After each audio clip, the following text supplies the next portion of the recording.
Coupe d'Afrique des Nations, les demi-finalistes sont connus. Bonjour et bienvenue à tous sur Afrique Sport pour la matinale de ce lundi 31 janvier 2022 que nous débutons avec la Coupe d'Afrique des Nations après la qualification du Sénégal contre la Guinée équatoriale 3-1. Ce dimanche, on connaît désormais le tableau des demi-finalistes de la CAN. On retrouve quasiment le même tableau qu'en 2017 avec le Cameroun, l'Égypte et le Burkina Faso déjà présents dans le dernier carré au Gabon qui accompagneront tous le finaliste malheureux de la dernière édition. Les affiches des demi-finales de la CAN 2021, Burkina Faso Sénégal mercredi 2 février à 19h, Cameroun Égypte jeudi 3 février à 19h. Restons sur la CAN. La Confédération africaine de football a rouvert dimanche le stade d'Olembe de Yaoundé pour la fin de la Coupe d'Afrique des Nations au Cameroun après avoir reçu le rapport relatif à la bousculade qui a fait 8 morts lundi. La commission d'organisation de la CAF a décidé à l'unanimité de lever la suspension imposée au stade d'Olembe et d'autoriser l'une des demi-finales de la CAN 2021 ainsi que le match de la finale à se dérouler au stade d'Olembe, a indiqué la CAF dans un communiqué.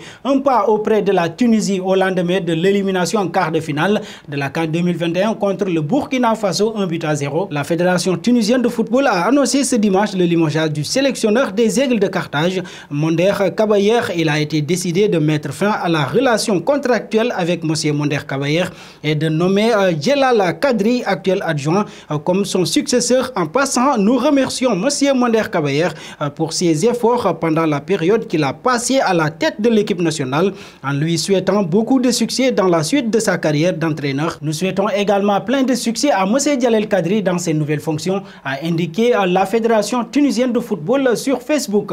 Filons en Europe. Ce samedi soir, Montpellier s'est déplacé sur la pelouse du stade Vélodrome pour le compte des huitièmes de finale de la Coupe de France. Les Uroltais ont craqué face à l'Olympique de Marseille lors de la séance des tirs au but, une séance au cours de laquelle les 5000 supporters phocéens présents ont voulu mettre la pression sur les tireurs de Montpellier.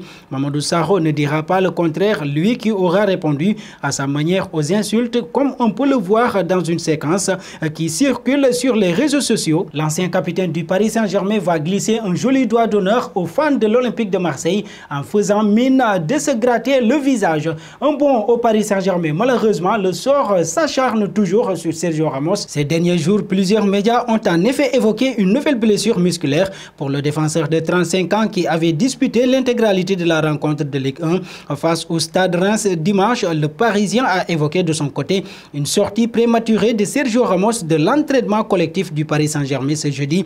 Et le verdict n'a pas tardé à tomber. Ramos doit observer une période de repos pour une lésion musculaire bas grade du mollet droit survenue jeudi à l'entraînement qui sera réévalué en milieu de semaine, a annoncé le club parisien lors de son point médical hebdomadaire. Terminons avec Mason Greenwood. Manchester United a suspendu Greenwood jusqu'à nouvel ordre après que des allégations aient été faites contre l'attaquant. La police a confirmé qu'un homme d'une vingtaine d'années a été arrêté et soupçonné de viol et d'agression. Mason Greenwood ne retournera pas à l'entraînement et ne jouera pas de match jusqu'à nouvel ordre, a indiqué un communiqué du club dimanche.